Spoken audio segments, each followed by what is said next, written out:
It was Corrie ten Boom who said, if the devil can't make us bad, he'll just make us busy. And here we live in this life where just everything's 1,000 miles an hour. And there's texts coming in, and there's things we got to read, and places we got to go, and stuff we got to, just busy. And we've accepted that this is just how it has to be. But God says, no, there's something you can choose to do, and you can choose to stop. And I would say, if you're like me, the things you're busy doing are good things. They're not bad things. It's not like you're out foolishly using your time. You're probably busy with children and work and school and being married and business. The job that you have is probably consuming you, like it is for most of us. I believe most of our problems, not all of them, but most of our problems, are either caused or made worse because we're moving too fast for too long. You see, busyness has become our business. Chaos has become our medication. But we've made work our God. God has become work. And busyness has become our badge of honor. And that's not what Jesus modeled for us. In Matthew chapter 11, verse 28, it says, "Come to me, all who are weary and burdened, and I will give you rest." Do you think that's a promise or a suggestion? It's a promise. So if I said, come to me right now and I will give you $10, I just made a promise that I have to deliver on, right? But Jesus says, come to me. Let me be the first option when you find yourself exhausted and tired. Come to me first, because I really am the one who can give you rest. I will give you this rest if you want it. He says that he often withdrew to lonely places, a place where you can disconnect, a place where your cell phone doesn't work, a place where literally it's you and God. Jesus invites you to come. He invites you to come to him if you're worn out, if you're overwhelmed, if you're burdened, and he will give you something that many of you have not experienced in a long time. He will give you a heavenly rest. Tired, worn out, burned out on religion, Jesus says, come to me. Get away with me and you'll recover your life. I'll show you how to take a real rest. Then Jesus says this, he says, walk with me, not run, but walk with me and work with me. Do it at my pace. Watch how I do it. Learn, I love this phrase, learn the unforced rhythms of grace. I won't lay anything heavy or ill-fitting on you. Jesus says, keep company with me and you'll learn to live freely and lightly. Jesus says, get away with me and you'll recover your life. Walk with me. Watch how I walk. Watch how I love. Watch how I live and walk with me. Don't just believe what Jesus believed. Do that, but also live the way Jesus lived. Some of you say, well, you don't understand, preacher boy, like I got a full-time job. You're just a pastor. You just work on Sundays. I got a full-time job or whatever.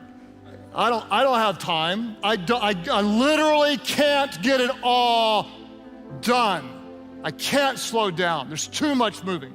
And I want to say very respectfully to you that you have time for what you choose to have time for. You do. You have time.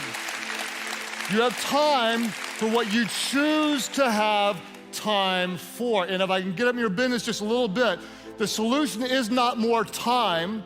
The solution is more of what matters most. Is more of what matters most.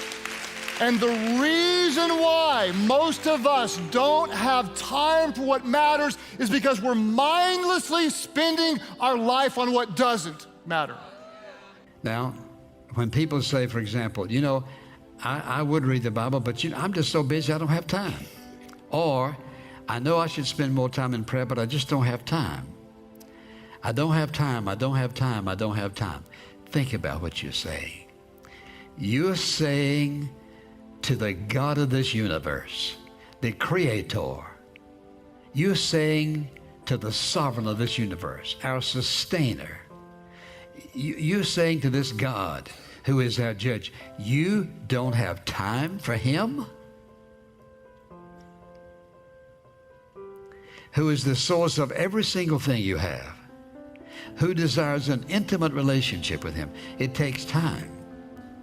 The most powerful, awesome thing in my life today, second to nothing, is getting on my face before him and talking to him and listening and sensing his spirit and my spirit being in oneness with each other, and knowing that no matter what I ask, I'm not going to be disappointed.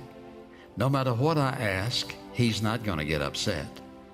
No matter what I ask, God is more than sufficient and adequate to meet this hunger within me that he's placed there. He has placed within all of our hearts a hunger. The problem is that when a person doesn't understand what's going on, they think if I had this and her and him and that, I'd be satisfied. Only God can satisfy the human life. And you know, I could say that 10,000 times and people would hear it and walk right away trying to fulfill this place for intimacy with something else. It doesn't work. It takes time. Let me ask you this. What's more important than your personal relationship with him? And think about this. All of us have certain people we like to talk to, right? There's certain people you like to talk to and certain people you like to listen to. Think about this. We have the privilege of listening to holy God. He makes it very clear. He will show you the truth about himself. Listen, he will show you the truth about himself through his word, but he will also show you the truth about himself in life. Develop a listening heart, a listening spirit. And the reason people make wrong decisions is because they don't listen to him. One thing you can bet for sure, he will never mislead you. You know why I know that? Because he is a God of purity, righteousness, and truthfulness. He cannot deceive. He cannot mislead. He cannot do anything that would be a contradiction to who he is. This very God is living on the inside of you in the person of the Holy Spirit. He's there. Why? Because it is his spirit that speaks to our spirit. It is his life connecting to our life. You say, well, but I'm not worthy of all that. The next time you feel that way, you just remember this, that the cross is God's one and final testimony to his awesome, unconditional love for you, no matter what. He does care about you, and he wants to work in your life his awesome grace and love and mercy.